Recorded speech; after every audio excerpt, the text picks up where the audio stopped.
साईराम जेते भी बाबांकर भक्त मैंने अछ सबको मुई मोर यूट्यूब चैनल ब्लेसिंग साई के स्वागत करुचे।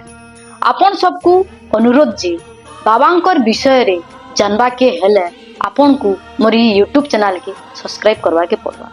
आमे ई चैनल माध्यम रे जानना कि बाबा केन नु आइले शिरडी रे केनता करी से रहुतिले सब ई चैनल माध्यम रे गुटे गुटे वीडियो आबा जेंटा कि आमे जानबा के पाए। बाबा शिरडी रे केते दिन रही थी आउ से द्वारिका माई रे केनता हिसाब रे रहुतिले सब ई चैनल माध्यम रे आमे जानबा के पाए।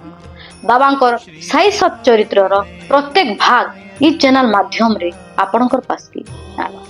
आपन सबको अनुरोध जी ई चैनल के आपन समस्ते सब्सक्राइब करू।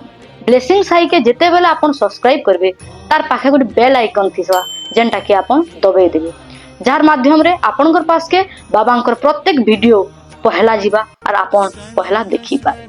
आपन जेते प्यार देबे सेते नवा नवा वीडियो आपनकर पास के ई चैनल माध्यम रे आएबा।